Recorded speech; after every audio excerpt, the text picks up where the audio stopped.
All right, everybody, and welcome to the Recovery Revolution Live. My name is Carl, the co-host of this live stream, and I am so proud to announce that we are now streaming live from Facebook, and we are now streaming live across YouTube. So welcome, everybody, to the show, and joining us today are the other two co-hosts, J.R. Weaver and Fear the Beard, Brett Morris. Welcome back to the show, gentlemen. And we have a wonderful show lined up for you today. A lot of exciting things will be happening. We are going to be talking about recovery. We're going to be talking about getting into the solution and finding ways that we can survive and live and strive past our addictive past. And our guest today is Leonard Buschel, and we are going to be introducing him here in a moment. He has a very long list of achievements, along with being a certified drug and alcohol counselor, and is currently involved down in Hollywood and the LA area with the movie industry, and also numerous other things that he is up to. So we're going to dive into those with Leonard. And Leonard, we want to welcome you to the Recovery Revolution Live. And happy Monday, everybody. Well, thank you very much for the invitation, and I'm very happy, proud, and excited to be with you all this evening. Well, it's a very honor to have you on the show tonight. And we want to thank you for taking the time and coming on and talking to our viewers and listeners and letting us get to know you a little bit better. So we're very excited to have you on the stream tonight. It was an easy commute.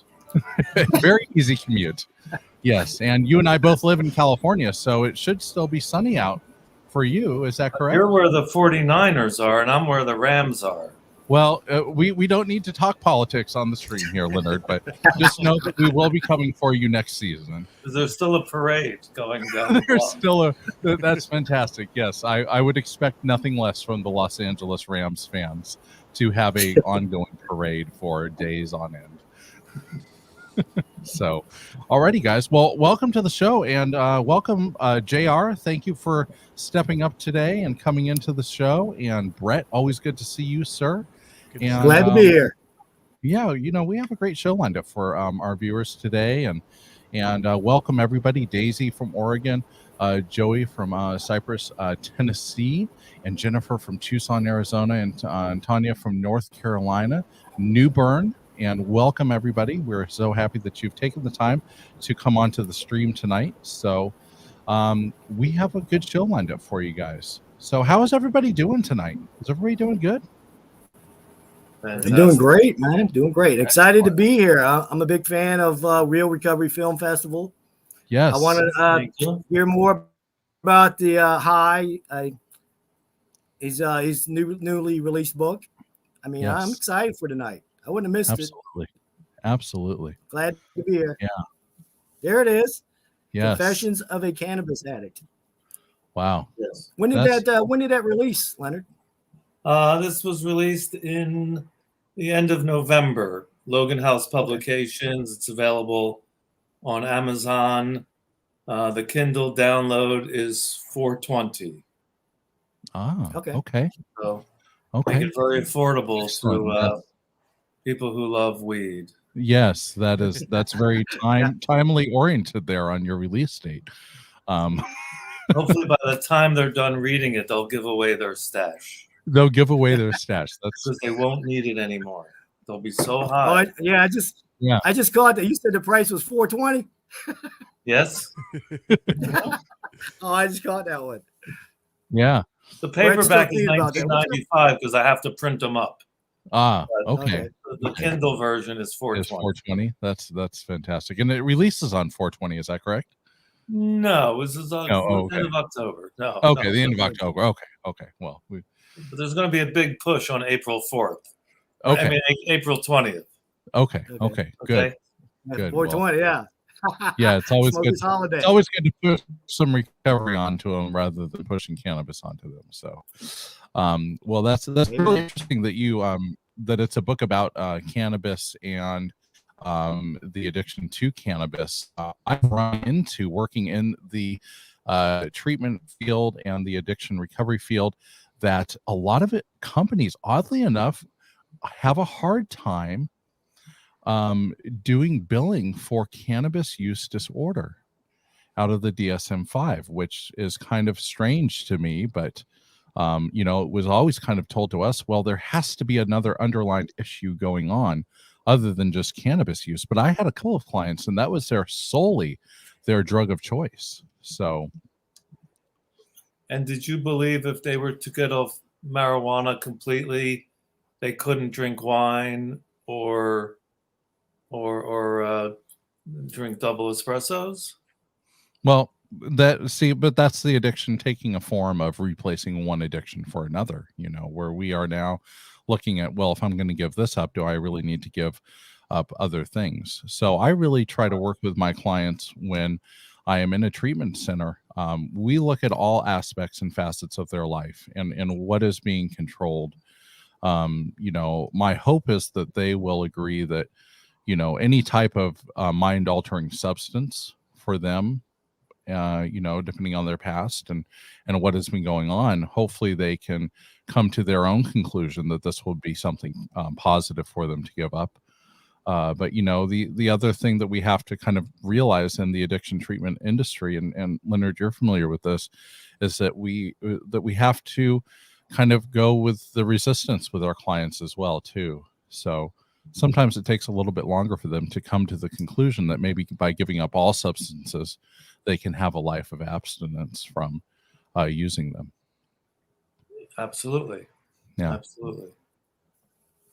Yeah. So, well, wonderful. Linda, we're really happy to have you on the show. You have a long resume of, it's really long. JR sent us this text, and it started with me driving myself to Betty Ford Center 27 years ago because I thought I was about to be arrested. And I was having a nervous breakdown, and I thought, if I can get in there, I'll be safe for a month. Mm-hmm. I didn't realize that month was going to lead to 27 years of not having a drink or a joint or a line. Wow. Of course, I'm glad it did. But at the time, it wasn't my main motivation because I didn't think a human being could live without marijuana. Yeah. I didn't think that was scientifically or emotionally or psychologically possible. Mm-hmm. So it was only after I was there for 28 days and I thought, wow, I haven't gotten high in 28 days. This is pretty nifty. And I went to one of those 12-step meetings and heard a speaker say something that made sense to me when he said they'd asked the Dalai Lama, is there anything spiritual happening in America? And the Dalai Lama said, yes, AA, very spiritual movement. Mm-hmm. And I thought, I could be, I guess it made me feel like I'd been a hypocrite before, sprouting spiritual aphorisms and whatnot, and getting high every day. And if you're really high, you don't need to get high. And that's what I remember my son told me that Timothy Leary said. He said, the point is not to get high. The point is to be high. Right. I try and tell friends that when you're not using drugs, you are always high. You will never come down. Mm-hmm. There's no coming down from this. This is it. The show's on, and you're living it. And there's lots of ways to manage life to be as pleasant and as and less painful, and more enriching and more beautiful. And when you're not getting high, you don't have to spend an hour rolling 5 joints to drive from here to San Francisco. Yeah. I couldn't drive from Los Angeles to San Francisco without 5 joints, every 75 miles. And now I don't even think about it. It's extraordinary. Absolutely. Yeah. Congratulations on 27 years. That's huge, dude. It took that long to write the book. You lived it. Yeah. Yeah. Well, the book is a lot about what it was like, how I got there.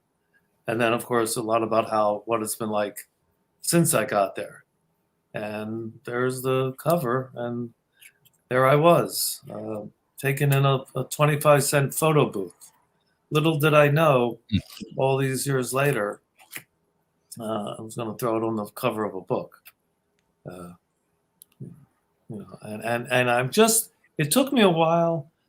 It took me a while when I got clean to think, to say, God, that decision to smoke pot every day of my life, I might have made a mistake.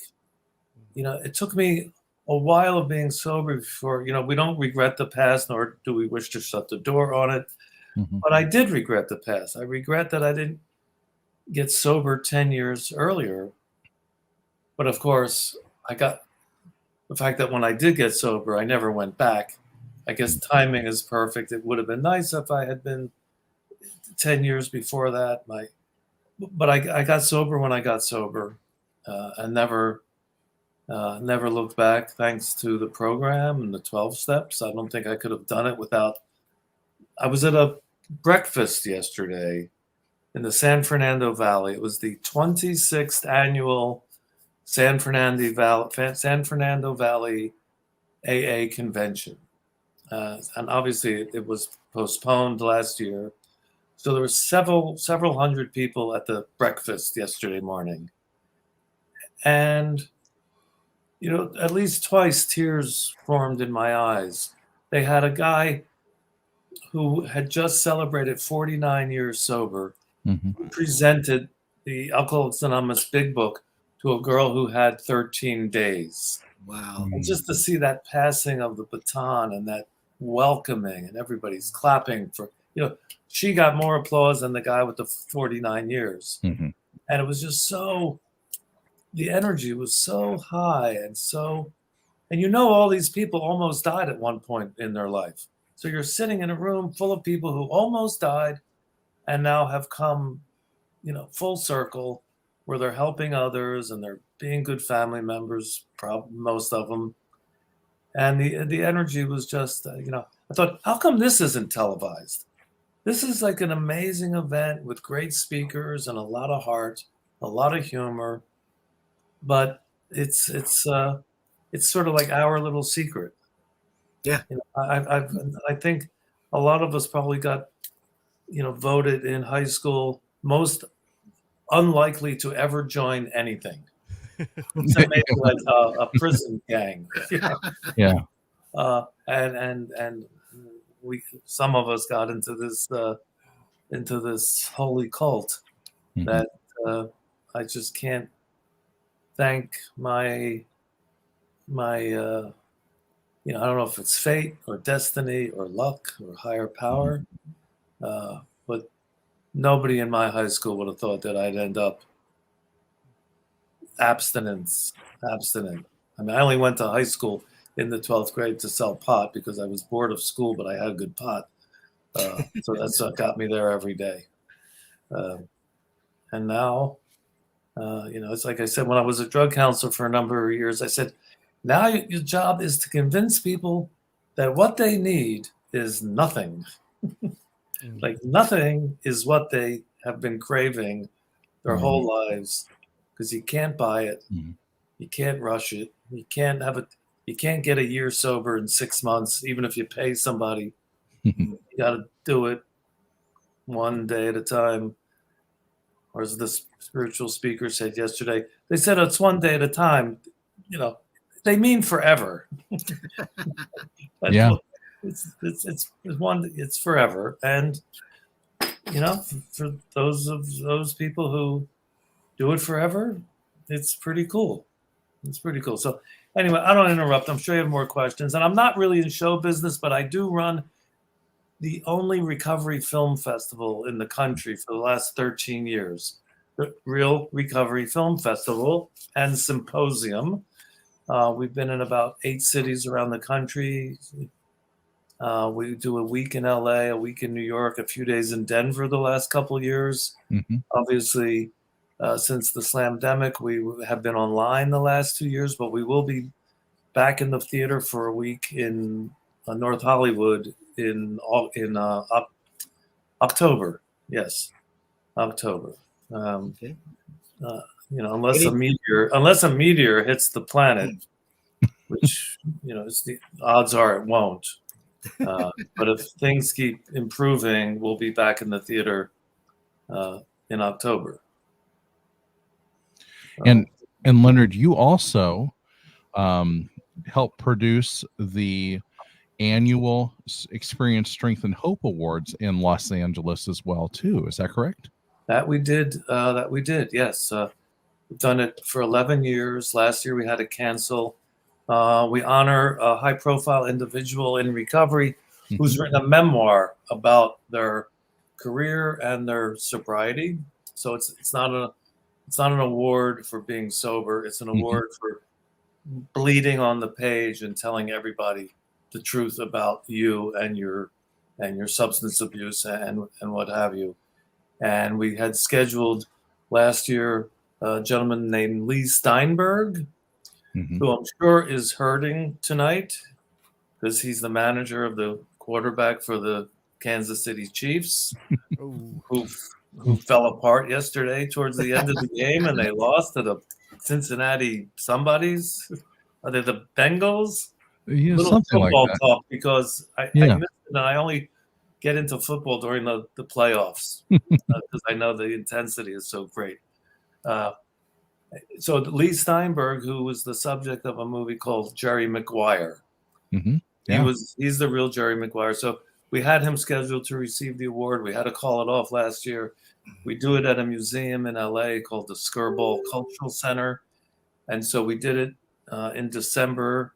And we also presented the award to an anchor woman from KTLA, a woman named Courtney Friel, who also has, I wish she had a cover of her book. It's fantastic about how drunk and high she was on the air for a number of years, and how she has 8 years now, and Lee has 11.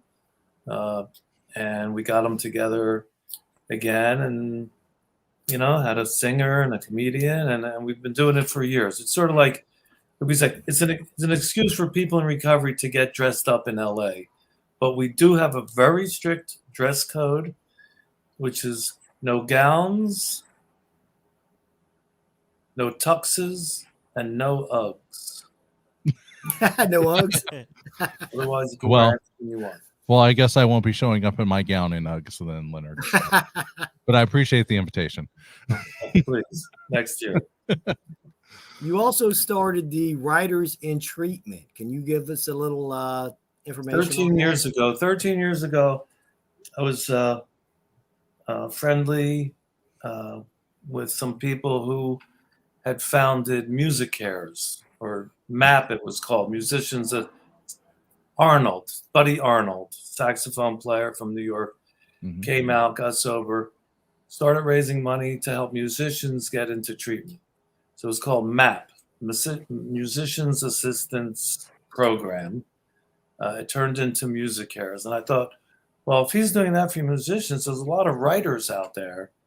And at the time, even bookstore owners who made their living, wasn't just for writers, it was for people who made their living off the written word.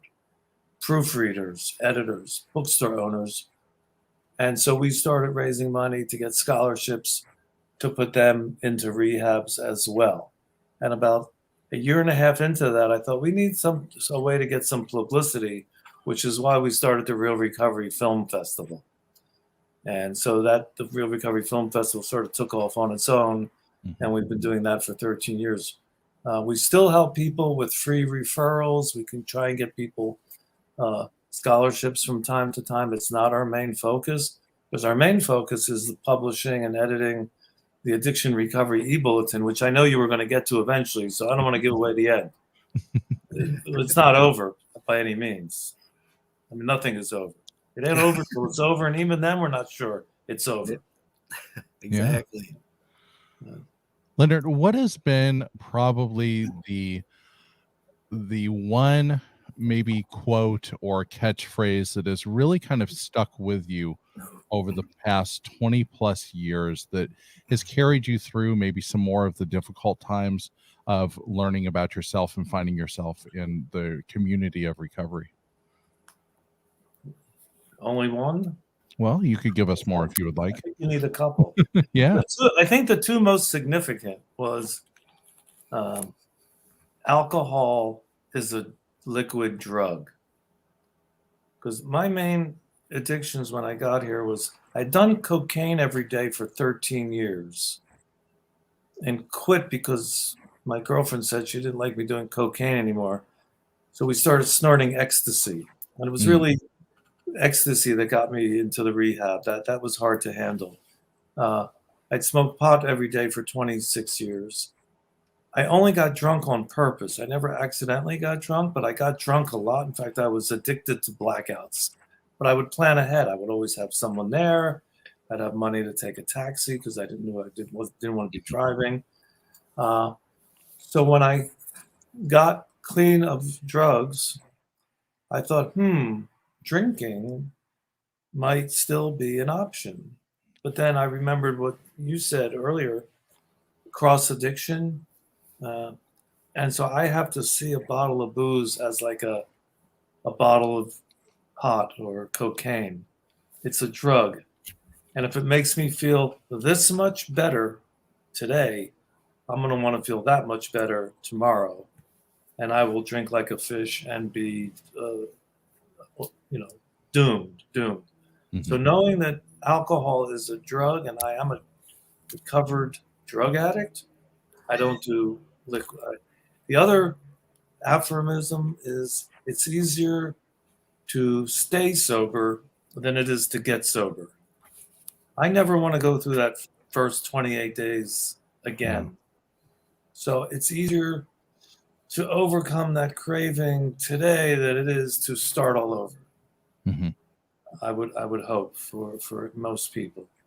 I don't mind being tempted because it sort of proves that I'm good. In fact, I've changed that word in the Lord's Prayer when they say, "Lead me not into temptation." I always say, "Lead me not into addiction," because I know I'm an addict. Temptation, I think, is okay, because then you can show that you're tempted, but you're not going to follow through or succumb to the temptation. I also changed the Serenity Prayer after about 5 years sober because the way it read, it wasn't working for me. So I changed it to, God, grant me the hostility to reject the things I cannot change, the cash to change the things I can, and the woman to know the difference. Yeah, all right. That's my Serenity Prayer. And I also, when I do the Serenity Prayer with other people where they can hear me, I change serenity to surrender. Because it's like an action. You got to take an action. So, God grant me the ability to surrender. I don't want serenity. I want surrender because it takes a little hard work. Sort of like forgiveness. It's easy to say I forgive you, but it's really, a lot of spiritual heavy lifting to forgive people. And the other saying, the other billboard, the other bumper sticker,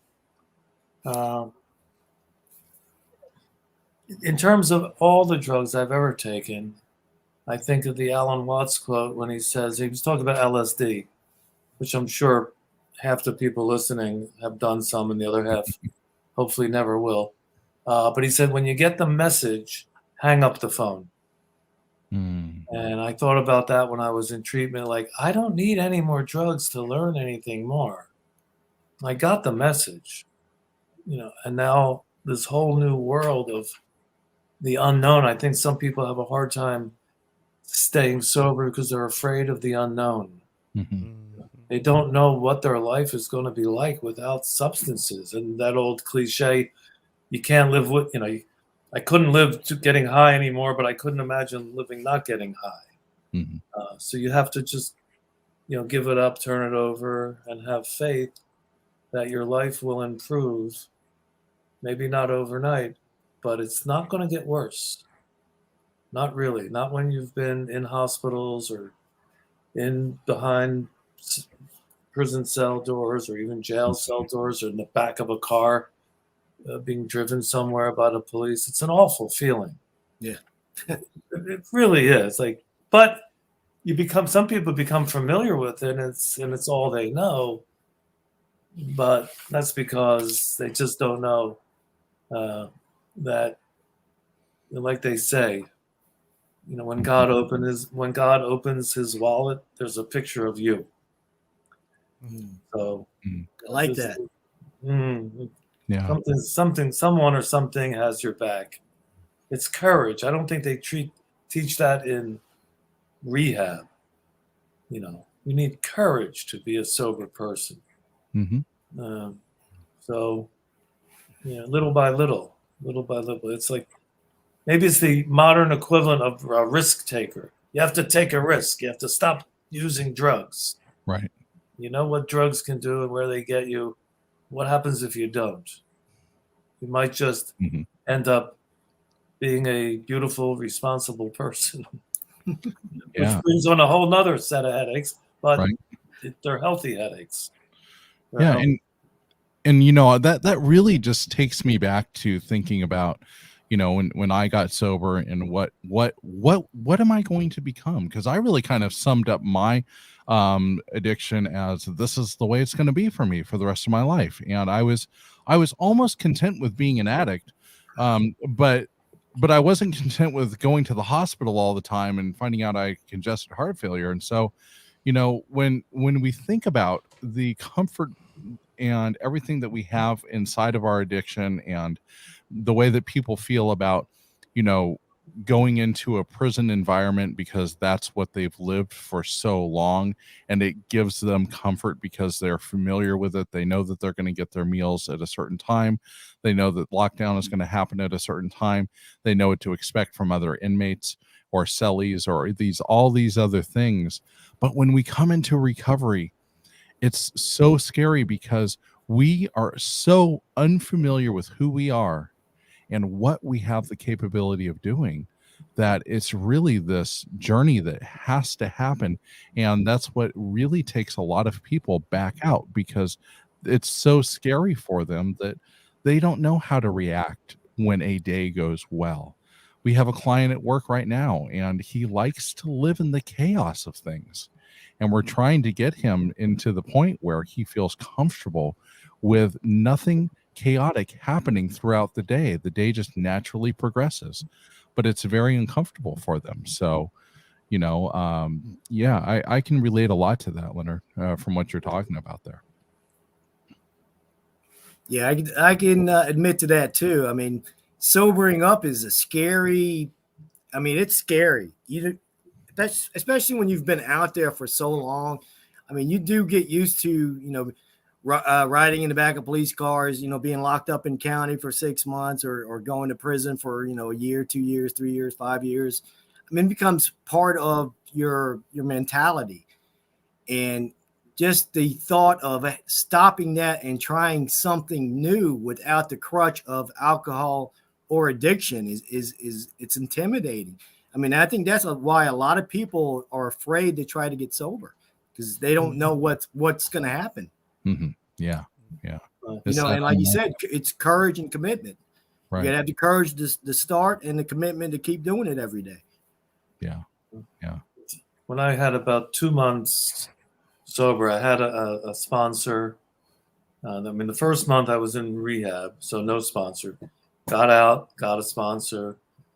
Month went by, and I said to him, if you go out, I'm going with you, because I don't know how to live in this world without you as my sponsor. And I compared it to being dropped off in Siberia with one friend who has 2 winter coats and he knows his way around. And that's how foreign the land of sobriety was to me. Which is why I think maybe young people hopefully have a easier time to get sober, because their brains aren't wired to walk into a bar every time they're bored or lonely. And after using for 26 years, my life revolved around substances to enhance a feeling or to negate a feeling, to emphasize a feeling, to kill a feeling. So that first couple of months, I said to my sponsor, I said, if you go out, I'm going with you, because I don't know how to live in Siberia alone. And luckily he didn't, and he stayed, and he was my sponsor for a number of years, and only broke up, so to speak, when I moved out of Marin County, because I was still young enough to come into LA, which I call the fast lane. It's a fabulous city. Yeah. And you know why there's so much traffic here? Because there Tell are us. places to go. There are lots of places to go in LA. There's jobs to work. There's places to go. There's beaches to mess around on. It takes a little while to get there, but that's why there's so much traffic here. And whenever I'm in traffic and I think, wow, look at all this traffic, I think I am the traffic. The guy behind me feels about me the way I do about the guy in front of me. Exactly. It was my choice to get on the freeway, so I can't really blame anybody but me. And if you go to any place at night, you can get there in 20 minutes. Yeah, but at night. Hey, you know what we call a traffic jam in South Carolina? Stop sign. 2 cars at a red light. Oh. Yeah, well, you have to stop there because there's so much snow lately. I hear you can't drive that much. Yeah. Yeah. Snow flurries, we shut down. Yeah, right. Exactly. So, Leonard, you were talking about your sponsor, and I want to take us into a little segue here and let Brett talk about our sponsor for this episode. And Brett and I have been texting over here, and it's like we planned that, huh? Yeah. Nice segue. Yeah. Very nice. So, Brett, why don't you tell our listeners what our giveaway is going to be tonight? We have a wonderful hoodie, and who our sponsor is. The episode tonight is sponsored by Stay Stopped Apparel. We're going to be giving away this beautiful hoodie that you can see here on the screen. And all you have to do to enter to win that hoodie is comment #StayStopped in the comments. And a little bit later on, we will do a drawing and pick a winner. And if you don't win and you still want to get one of these awesome hoodies, you can go to staystopped.shop. And they have all kinds of different cool recovery merch, hoodies, t-shirts, hats, all kinds of great stuff. So be sure to head over to staystopped.shop for all your recovery apparel needs. Wow, that's a really cool hoodie. Can you put that back up one more time there, Brett? Of course. That's fancy looking. I like that.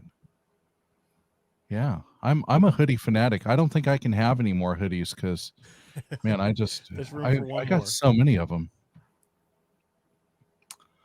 So, okay, excellent. Well, thank you, Brett. And just so everybody knows, we are going to be doing another, not a sponsorship segment of the show, but we're going to be talking a little bit about a new Premiere app that will be releasing next month. And so it's called the Sober app.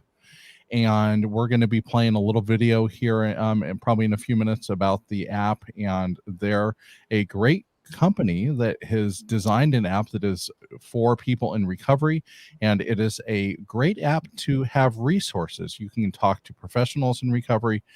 They have live Q&A sessions with recovery coaches, certified addiction counselors, peer support, recovery specialists, and authors and podcasters. And so it's really kind of a cool idea to bring all these different aspects of social media and media platforms together to kind of collaborate to provide support for people that are in the recovery community. So I think it's really kind of a cool idea. So we'll be showing you guys send us a video on that. So Brett's going to play that, and then I wrote a commercial for it, so we'll play that towards the end. But yeah, Leonard, so all of this technology now, I think, really makes it so wonderful for people that are in recovery today.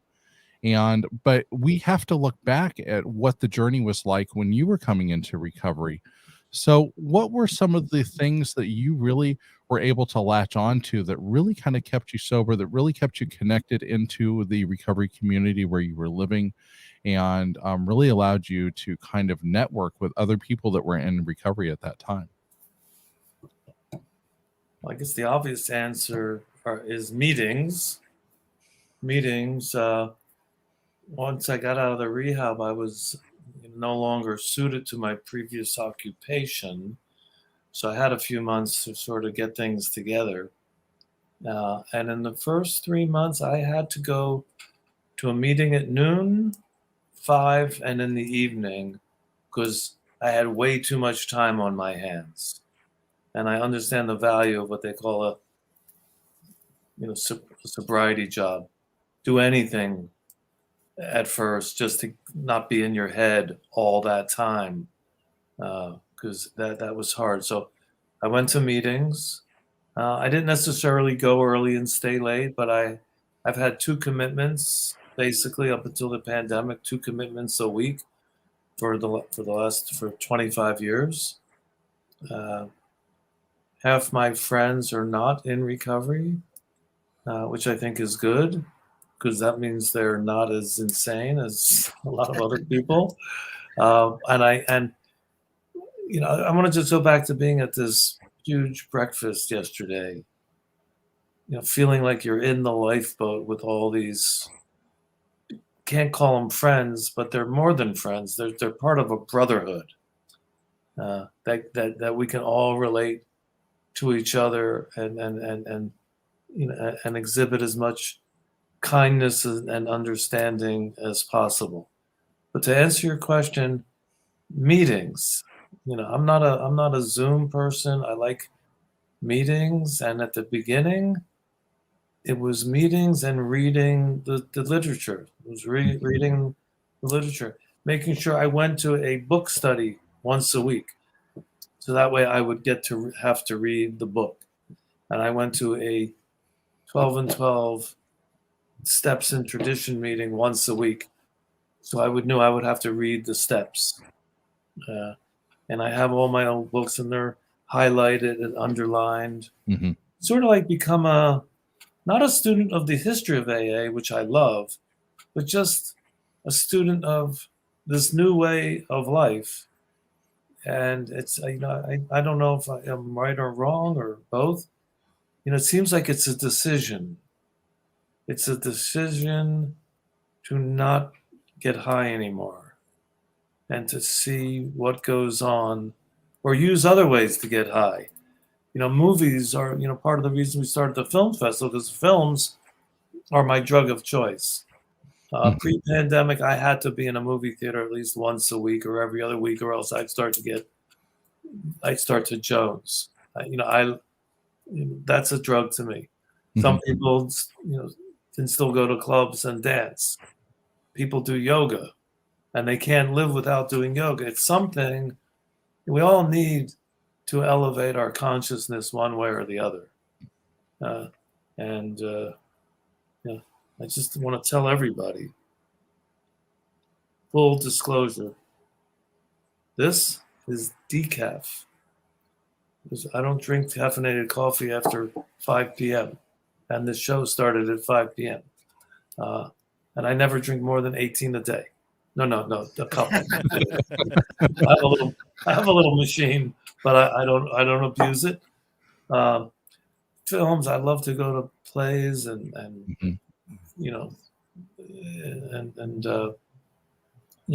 conversing with friends. People in recovery has so much more deeper conversations than other people, because we're so used to, like when people ask someone in recovery, how was your day? They better be prepared to listen to how their day actually was. Because if there were any issues, you're going to hear about them. And people just don't say, oh, it was fine. We all know what fine stands for. I forget, but I know it doesn't mean fine. And I think there's an F word at the beginning. So conversations with people are a lot richer than I find with my friends who aren't in recovery.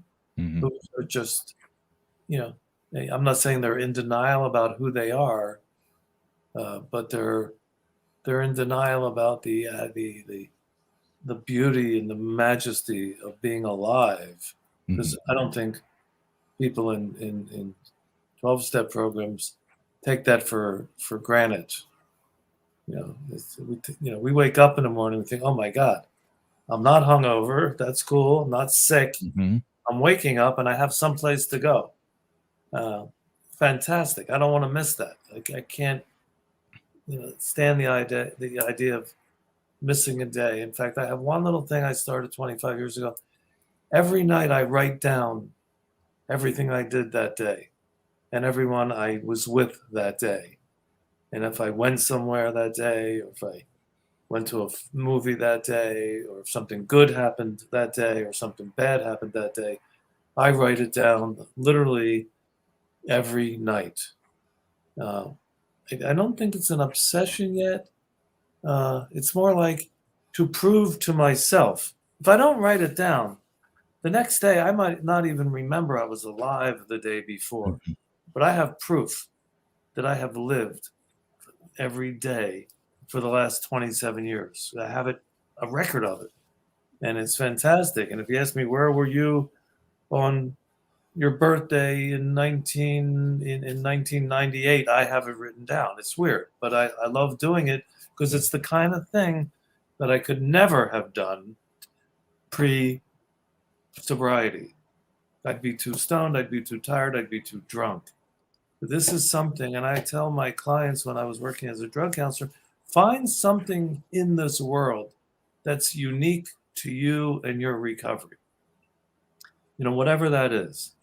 It could be bringing instant hot chocolate to every meeting you go to because there's going to be someone who wants, something that only you do to prove that you've changed your life in a tangible way.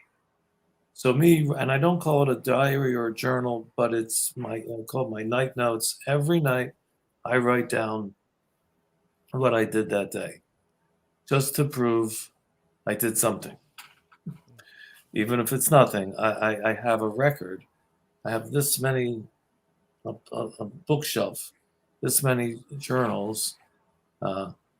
So I don't know whether that was the answer to a question or just a suggestion for people to find something that they can only do now because they're sober. And if you used to play an instrument, now you start taking lessons again, that would count. Yes, now you play your flute, once a day.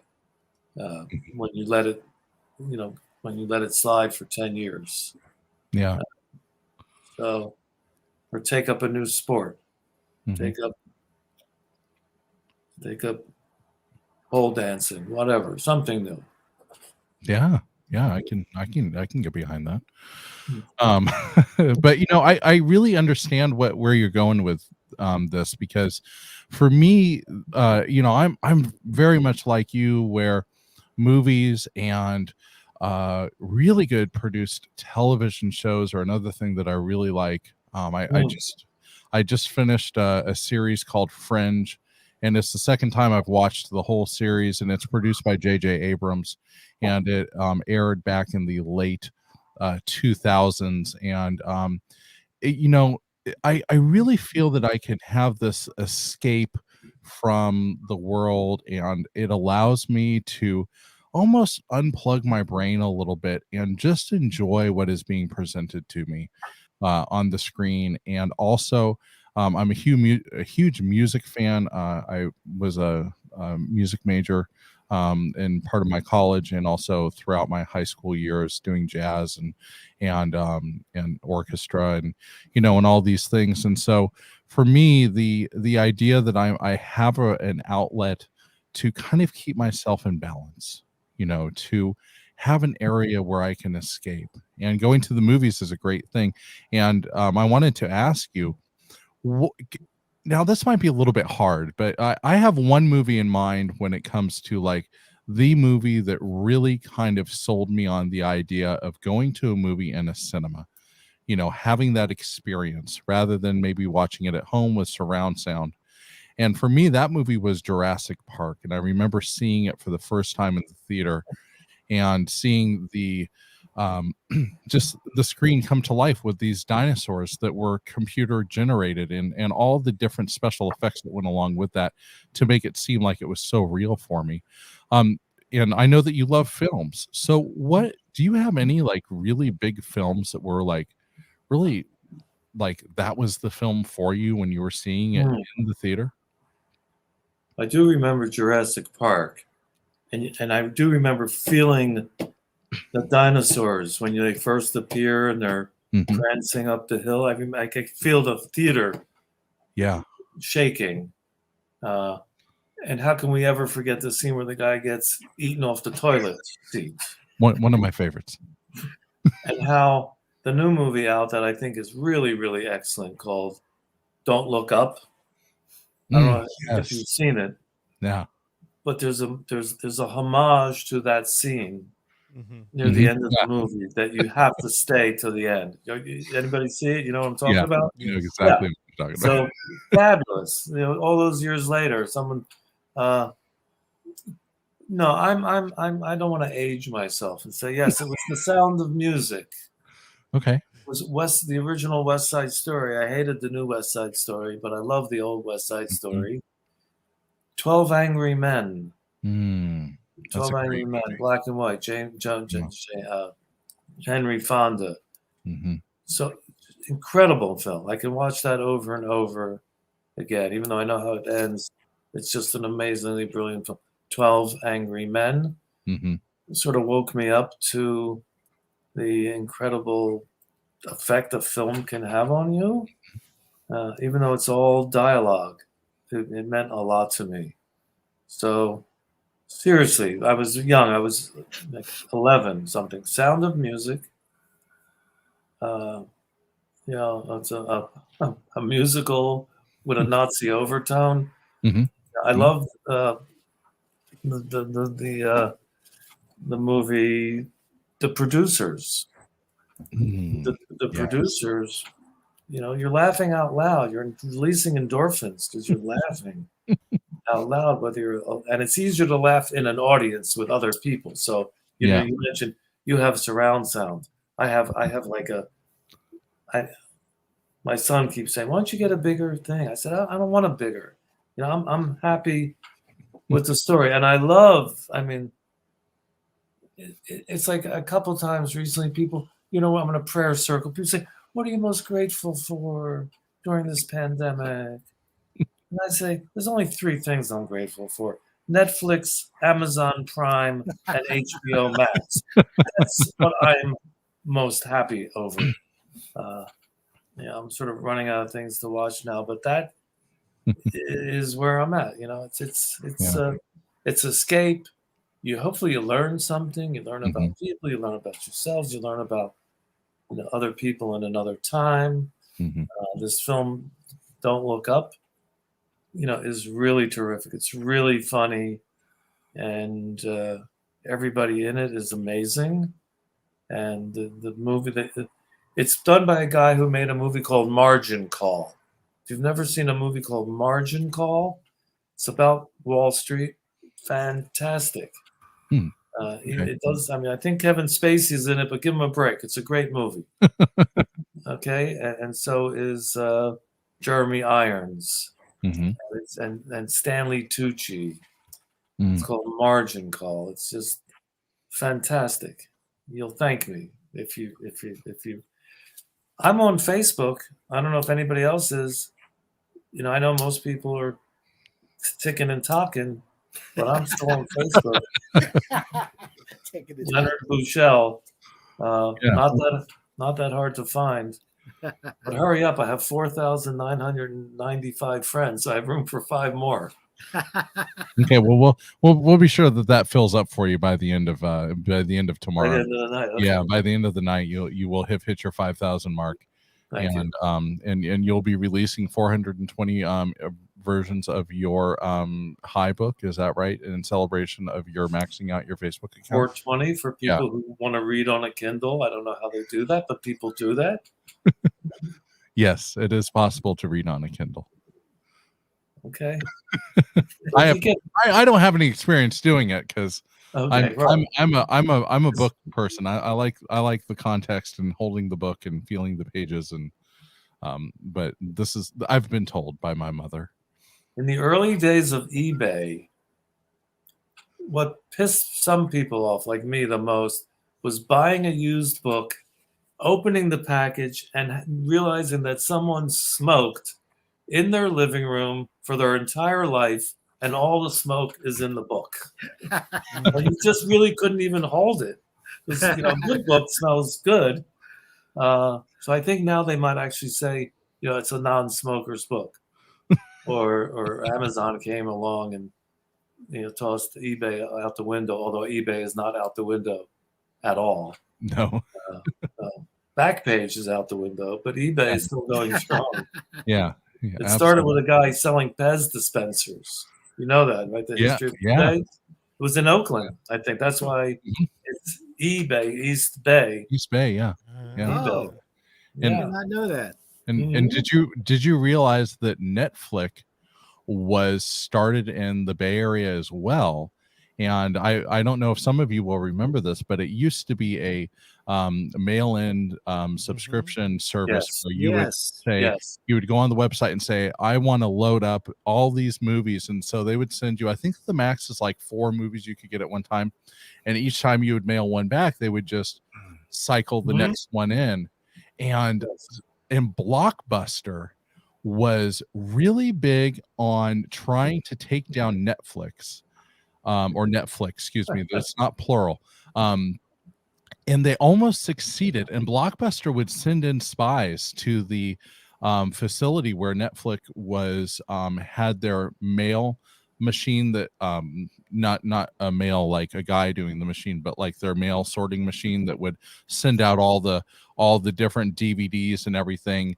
And they almost succeeded in taking down this conglomerate. And Netflix now is one of the biggest streaming services out there. And it just started out with this guy saying, hey, I wonder if I could mail this DVD to myself and have it arrive to me in perfect format where I could play it again and not be broken. When tourists come to Hollywood and LA, there's 2 kinds of tours. One is where they take them around to where celebrities have been shot or died. The Viper Room, Chateau Marmont, where John Belushi didn't make it out that night. They also have another tour. It's like, that's where there used to be a Blockbuster. Oh, and down this block, there used to be a Blockbuster. Oh, and I see that big thing. That was a Blockbuster. What was Blockbuster? People under 20 don't know. 25 don't even know what that means. They still think it means a movie that makes a lot of money. Yeah, I can still remember the smell of going into the Blockbuster. It was so exciting. Store. It was so. I used to work for Blockbuster, and I worked for Hollywood Video too, and it was so exciting because we would get the movies out prior to them releasing on that Friday. I think we would get them on like Tuesday.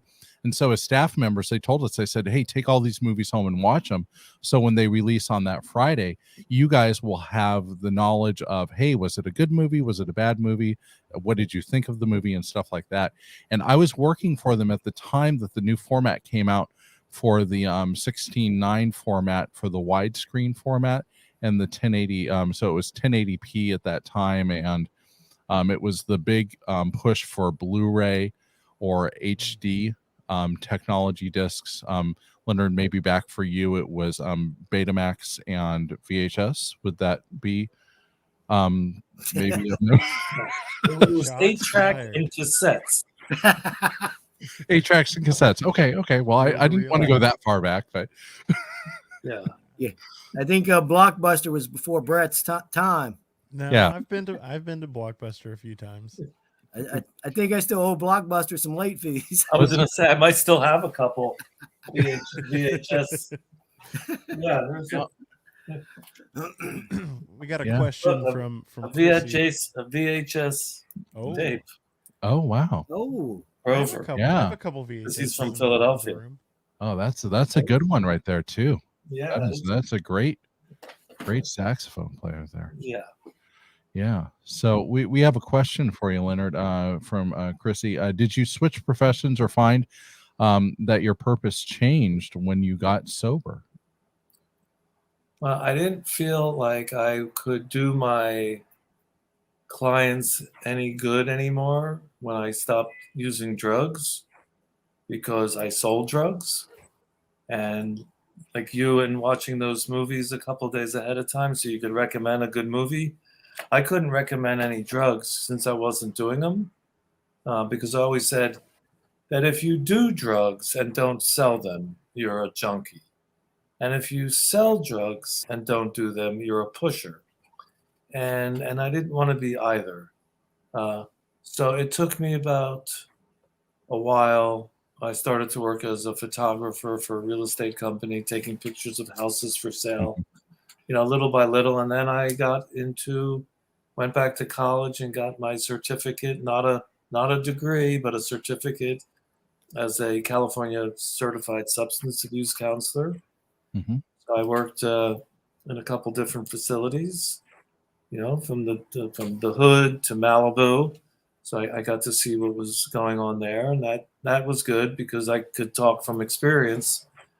And some clients would say, "No, you were never a drug addict," just because I wore a jacket. I said, "Yes, no, I was. I almost died a couple times. I know what I'm talking about, and I'm here to convince you that what's best for you in your life is nothing. There's nothing to improve your life more than more than doing these 12 steps, which is like an amazing trip." So I did start, and then I started running the film festival.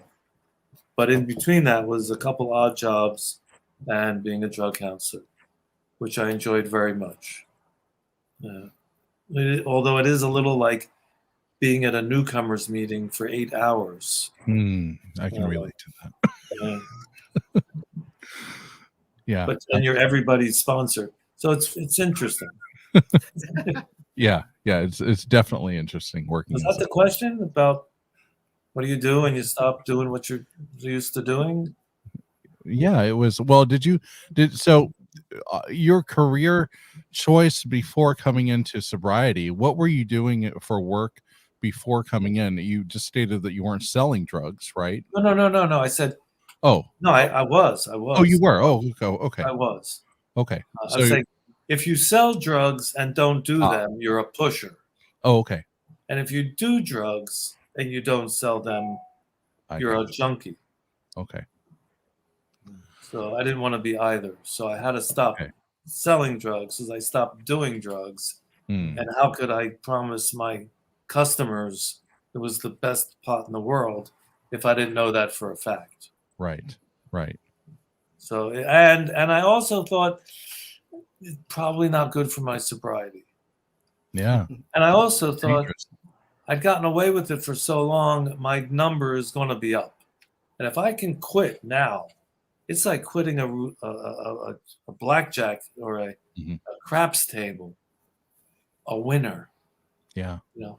It's like, oh my God, if I don't ever deal drugs again and I can avoid getting arrested for the next 7 years and the statute of limitations come up, then I'm a free man.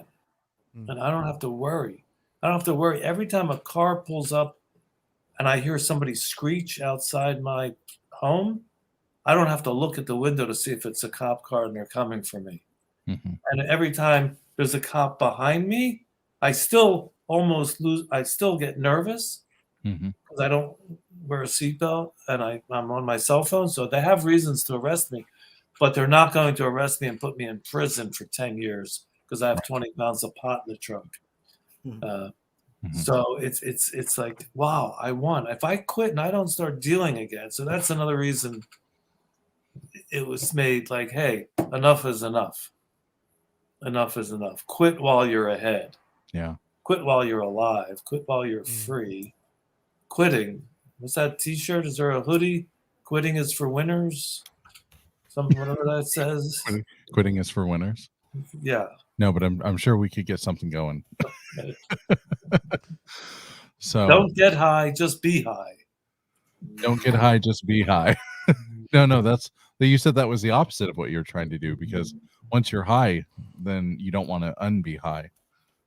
I'm saying be high. Don't get high, be high. Oh, be high. Okay. Be high.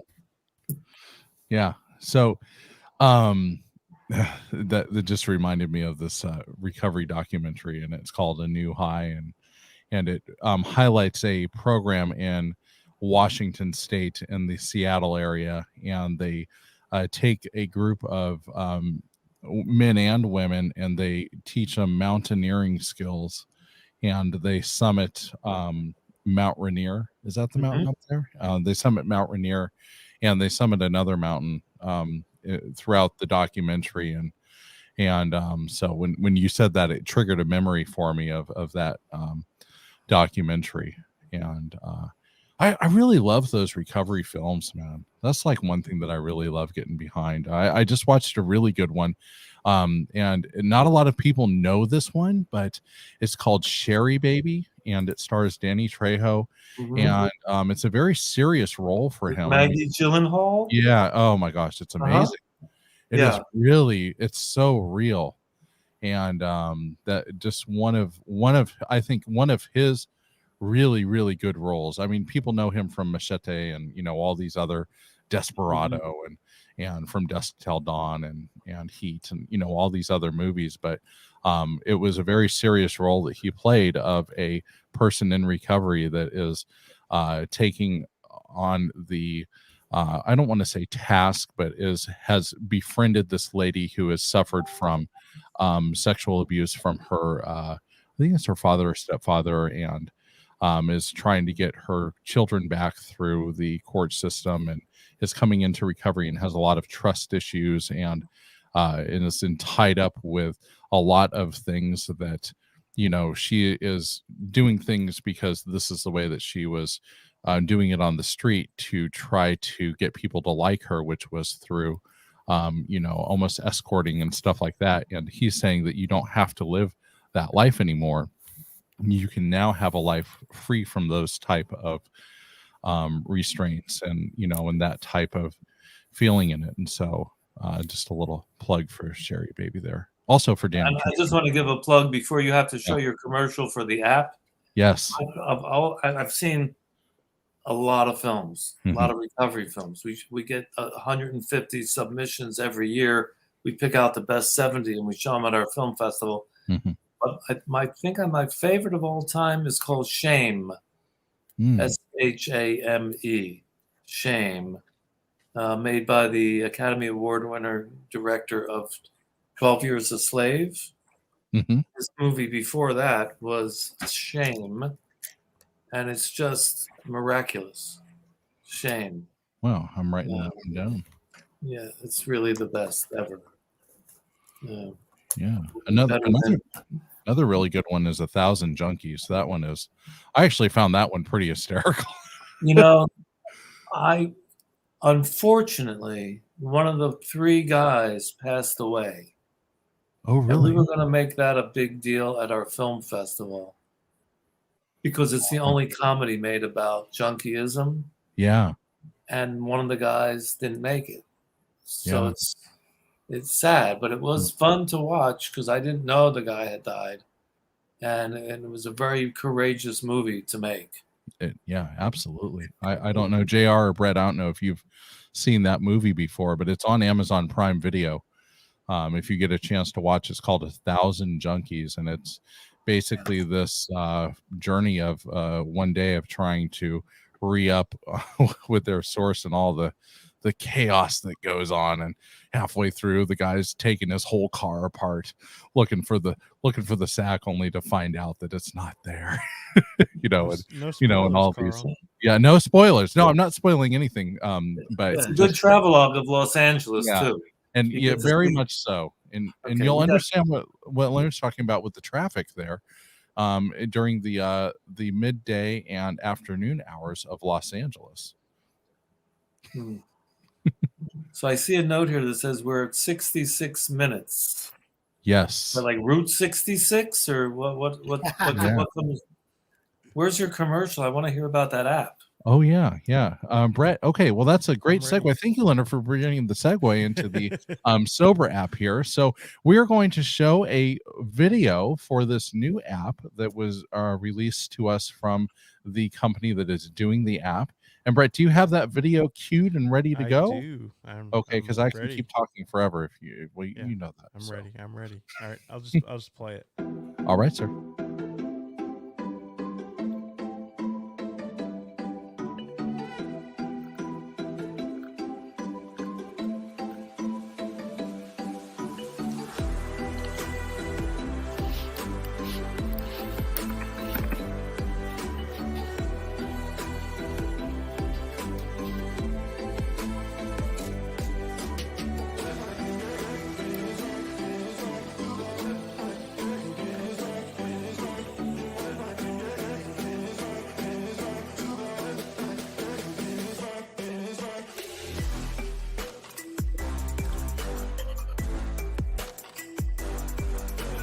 Hey guys, it's Kate, your sober health and fitness coach, and something I want to share with you today is just something that's inspired and motivated me.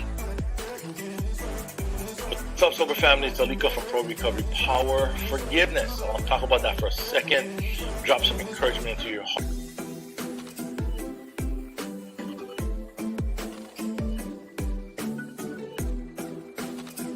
You're listening to Sober Onions Podcast, where we peel back the layers of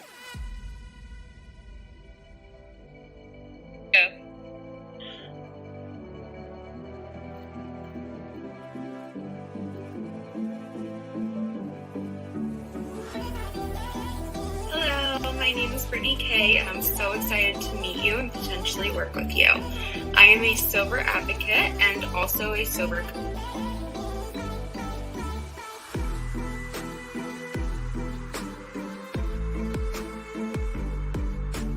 It's Derek with Choose Recovery.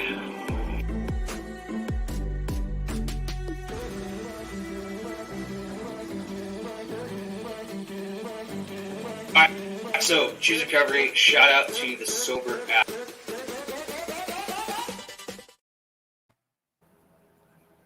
Good stuff. Yeah. All right. So we're going to go ahead and we're going to play the commercial that I wrote for them and produced for them. So Brett is going to show the logo, and this commercial is designed to really get you guys an idea of kind of the snapshots that you just watched on the screen share that we did there. So whenever you're ready, Brett, and here we go. We love the analogy of the yellow pages for sobriety. The Sober app is a safe place that someone can go from any walk of sobriety or recovery to educate themselves. This includes individuals just like you who have walked the path of recovery and succeeded in a life after addiction. Our tracking doesn't just include days sober, but it also includes a 10-to-1 style tracking of how you're eating, feeling, as well as any physical activity that you have done. They are displayed in a graph style of monthly, weekly, and yearly charts, which will allow you to look back at your ups and downs to get an idea of what has helped the most. Each entry you make will include a journal log and an image upload. Our communities are abundant with users just like yourself that can come and go 24/7. You can discuss every aspect of being sober. This could include finding sobriety in college to being a successful professional, or maybe a stay-at-home mom, all without the desire to drink or use. Our bread and butter is our education center. This is where you can find a Rolodex of sections from podcasts, blogs, recovery coaches, YouTube channels, motivational inspiration, fitness, wellness, and much more. Every section will have a variety of content, as well as new content being added daily. These sections and courses are hosted by individuals who are in recovery and who have suffered from addiction in their lives. We have many walks of life, from basic social media influencers to professional counselors, recovery coaches, and even university degree professionals. 90% of our content is in audio-visual format and is made to be visually engaging. We also just launched a new platform, which will allow access to our classes, where you can discuss in live format with our podcasters, recovery coaches, fitness coaches, authors, and other professionals. Be sure to check back with the Recovery Revolution Live channel for more release date information and how to download the Sober app.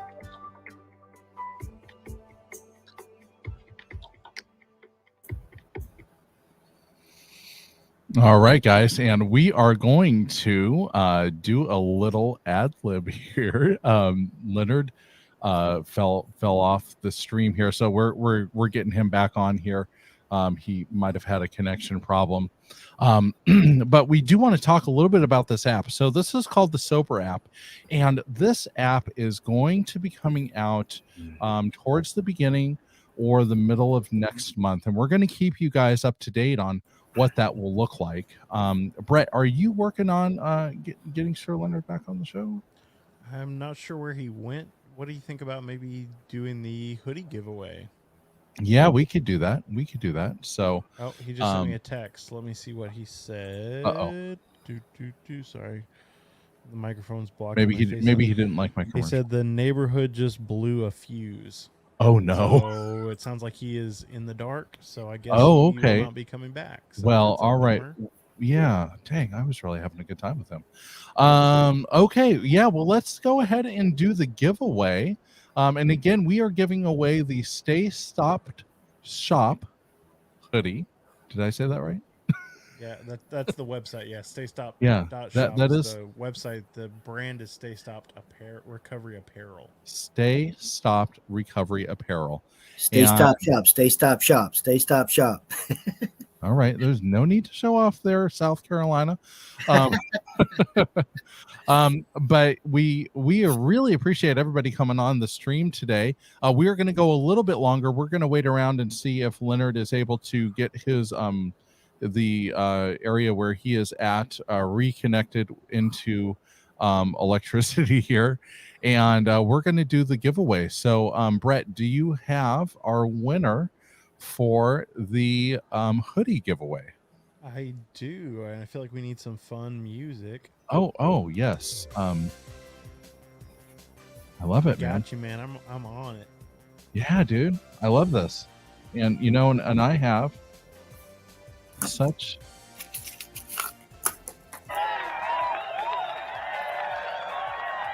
Yeah, it looks like Leonard is not coming back. He said to give his regards to everyone, and he said thank you so much for having him. Oh man. Okay. Yeah, it's okay. That is all right. Well, we have some housekeeping that we're going to go ahead and take care of. Yeah, well, but first, we're talk going to be about the giving away winner. the hoodie here. So, Brett, who is our lucky recipient of this fine Stay Spiritually Fit hoodie? J.R. Weaver. Whoa. No, it wasn't I JR. don't. Sorry, it wasn't JR. Yeah, sorry. No, sorry. It is Larissa Sinop. I'm gonna mess with that last name. All right, Larissa, congratulations. You are the recipient of the giveaway for this episode. Thank you very much for your patriotism, for your for listening to the show and coming on to the stream with us. Oh my goodness. And he brought out the kazoo. The electric kazoo. Could we get a sample of that again, sir? Because I almost feel like that was a teaser.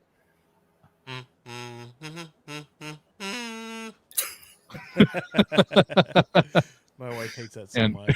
Yes, I can already hear her staring at you through the walls. Get him, Chrissy. Yeah, get him, Chrissy. Up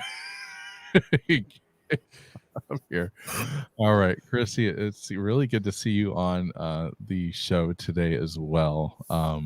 And Brett, you guys, how is your move going, man? You guys are all moved out now and into your new place. Yeah, we turn our keys into the old place tomorrow, and as you can see from this lovely backdrop behind me, it looks like I'm living in a storage unit because I haven't finished unpacking yet. But okay, hey, I thought maybe you changed jobs and you were working for public storage now, but no, still the same job. Okay, well that's good. I'm sorry, I won't poke the bear. Well, this room has been low priority so far. We've done the kitchen, living room. The shared spaces have been more of a priority than the podcast studio. Yeah. So, Larissa, if you are able to, Brett or JR are going to reach out to you, and they will arrange the whole house looks like a storage unit. That's fantastic. Hey, but I love the color on the walls there. That is right. Not perfection. That I love the color on the walls back there. It actually is a very neutral color, so you could turn that into a pretty cool looking studio. We could get you some neon backdrop lights and really kind of do the whole studio theme going on there, buddy. Yeah, we'll see what happens. I haven't really made any plans for this room yet. I got the desk set up with all the podcast gear, and that's about as far as I've gotten. Your neon sign behind you. I love that, man. Thank you. That's man. I'm gonna have to get one of those of the Drunken Worm sign behind me or something. Yeah, so cool. All right. And for those of you that are listening today, I want to invite all of you to go onto our Recovery Revolution Live or the Recovery Revolution Facebook page, which is Recovery Revolution 100 on Facebook. And there you can check out all of our current podcast episodes. For myself at the Drunken Worm podcast, and Brett Morris is over at the Recovery Survey podcast. And JR, do you have any other social media links that you throw up on there as well? I know you run the show there, so. No, not really. Just my other accounts. Okay. Recovery Revolution is pretty much Facebook, and the Instagram is my personal account, and the Twitter is my personal. We do have the website though. All right, yeah, and we have the website, and we are making changes to the website. A lot of exciting things are happening for the Recovery Revolution family here. Brett, JR, and myself, and also Ashley is coming back, and we have exciting news. We are moving to Thursdays, and guess what? We have booked our first show for this Thursday night. So that means that you guys will have the opportunity of coming back on live with us. And Brett, who is our lucky winner to come on to the new Thursday episode? Who do we have coming up? Thursday is going to be Michael Paddleford. Oh, Michael Paddleford. Okay, great. Yes. No, that sounds exciting, man. What do we know about Michael? That's a JR question. JR, what do we know about Michael? Michael is a recovery advocate from Maine. He is doing the what is it? Recover Out Loud. Yeah. Podcast. Sounds right. Yeah. Okay. Yeah, he seems like a really great guy. Cool. Okay. And this jabs at Brett. Michael's read my book. Hey, we can't all be Michael Paddleford. I'm sorry. JR, Brett has been moving, and we have to give him a little bit of space. Although, how long? Okay, Brett, let's be serious. How long have you had JR's book on your nightstand? Well, it's now currently in a box. I'm not sure which box it ended up in. It's in this room somewhere. So I have like a 1 in 8 chance of finding it if I start opening boxes. I was talking with Carl earlier. I'm getting the feeling that Carl should do the audiobook version, and once that comes out, then I'll be sure to check out the book. Just an idea, just throwing it out there. Nice. JR, you and I does have that radio voice. He does. Yeah, man. We'll contract, and I'll do the audio version of your book. I'll read your book. And if you want, I can do other accents as well. Oh, so can you do a North Carolina accent? North Carolina, sure. We can do it in a little North Carolina accent. That was it. No, okay. Was it? Well, oh, yeah, really. Me under the bus of how long I've had JR's book. Chrissy, thank you for keeping it real for us. A very long enough to collect dust. I really enjoyed Leonard's story tonight. Yeah, man. I mean, he actually had me laughing. Yeah, he's funny, man. I think he was a little nervous maybe coming on initially, like all these 3 weirdo guys. Well, probably not me because I'm from California, just the other 2. No, he was intimidated by JR because JR is such a big star. Yeah. JR, we need you to bring it down like about 4 notches when you come on the stream with us, man. Oh my goodness. we're still keeping viewers, and we don't even have anybody on the stream. Probably just us 3 talking to each other. No. Oh, dang it. We've lost one. Oh, they're dropping like flies. We have 6 on the live stream right now. Quick, somebody, Chrissy, call your neighbor and tell him to jump on the stream. We need to have 7. So, well, cool, guys. Do we have any other housekeeping things? Oh, there we go. We're back on. All right. Yes. Oh, okay, great. So, as you guys know, we've talked about doing a YouTube channel. And if you are watching on YouTube right now, please make sure that you take the time and hit that subscribe button so that you are up to date with all of the current videos that we have coming out that will be released at the beginning of the week. Well, actually, probably not now because we're moving to Thursdays. So hopefully we will have the videos up on YouTube by the weekend, and you guys can stay up to date with all of the current information that is being released on the Recovery Revolution live stream. And your hosts, again, are myself, Carl, and we have Brett Morris. And today we have JR standing in for Ashley, but Ashley will be coming back onto the stream on Thursdays and joining us. And we have a lot of really good guests coming up on the stream. We have Shane Raymer coming up, which I'm really excited about. And I'm going to be interviewing Shane on Thursday for my podcast over at the Drunken Worm podcast. And so we're going to do a little plug for the show on my podcast and hopefully have a nice segue. So when he comes onto my show, we can segue into the live stream. And it should be a really interesting transition there.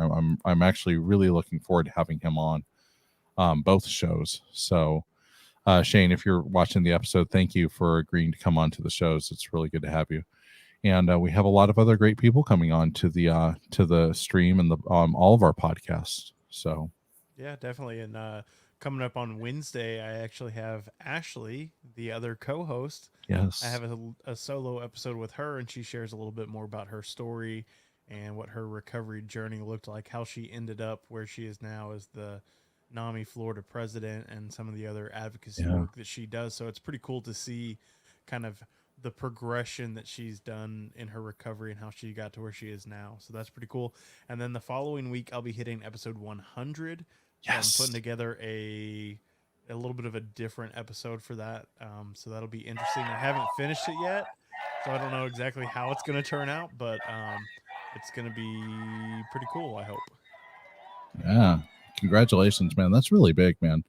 The 100th episode, I'm looking at coming up on episode 23 right now.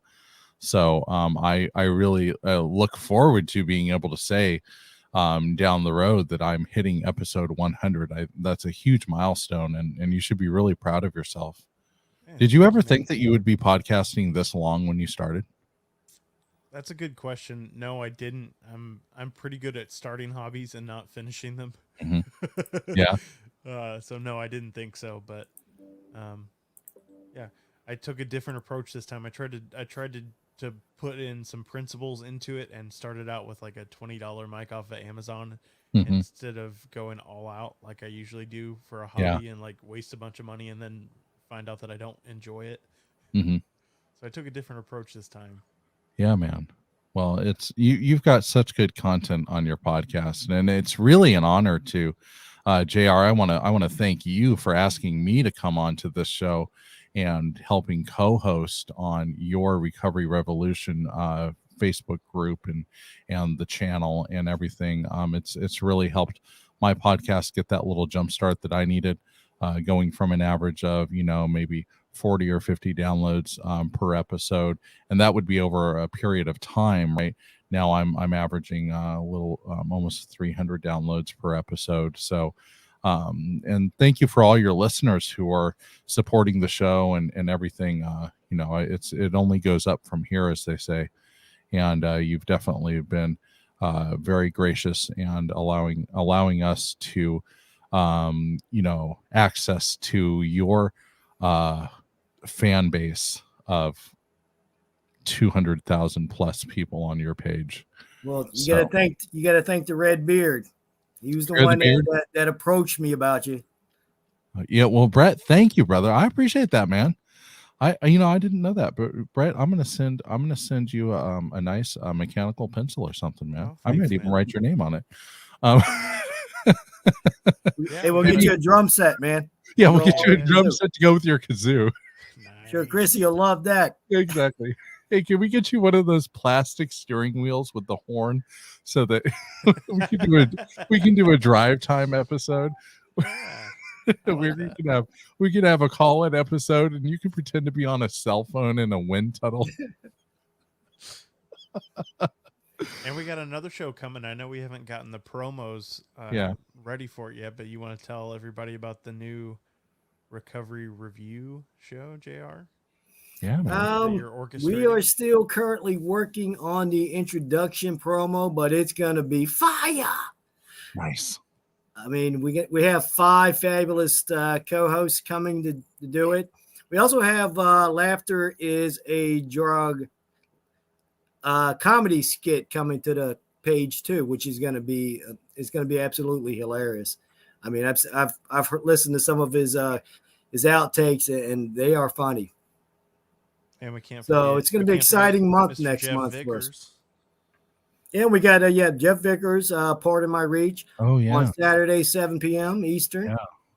Yeah, absolutely. Jeff is doing good stuff on his channel as well and his podcast. And so Jeff, congratulations and good work on all the stuff that you do with your show and your viewers and everything, which, you know, and all of us help support each other when it comes to the recovery revolution. We're all a family, and everything that we do here, you know, has an effect on what the rest of the family community for our recovery revolution family is doing. So yeah, but just very grateful to be a part of this, man. This is really a highlight of my week, and I love starting my week off like this. But now it's going to be great because now I get to almost finish my week off with doing the live streams now on Thursdays. So good times are coming.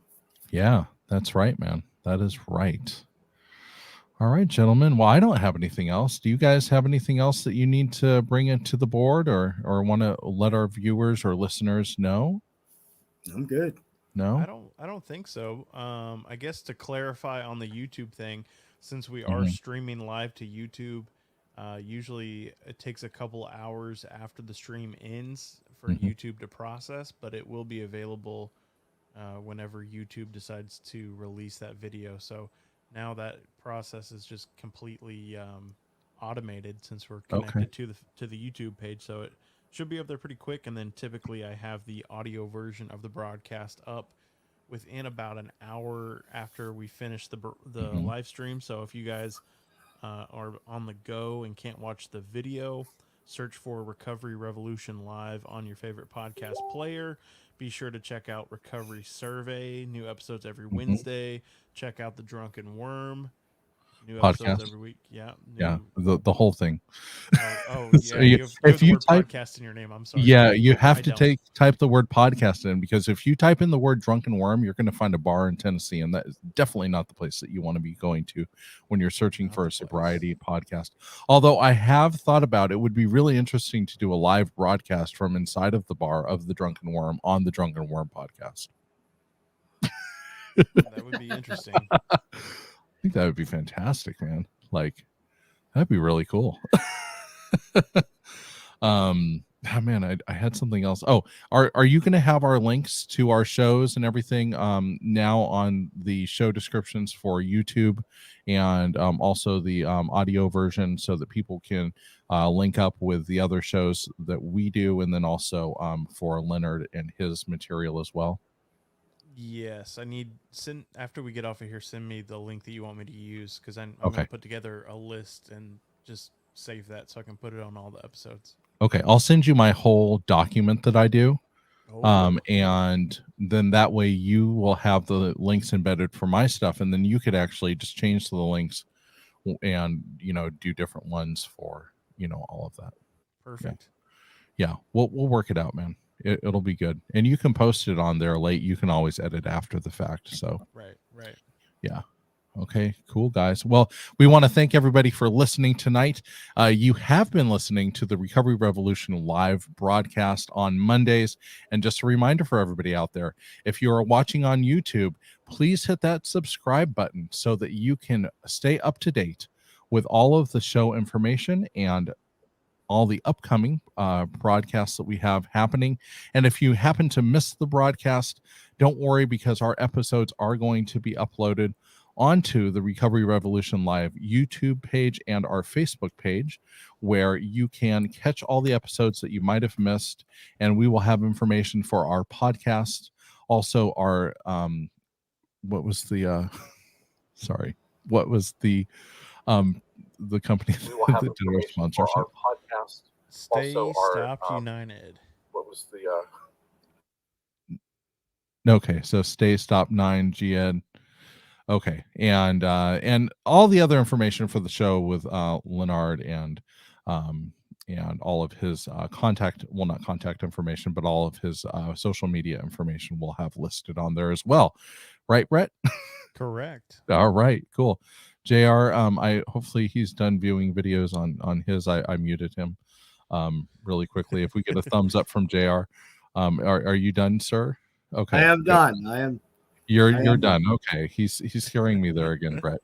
I keep my little pointer on the mute button when we have JR live with us because sometimes I got a little buck wild there. I got a little. Just I wanted kidding, to check out the just YouTube. kidding. Yeah. All right, man. Well, awesome. We want to thank again everybody for listening tonight, and you have been listening to Recovery Revolution Live.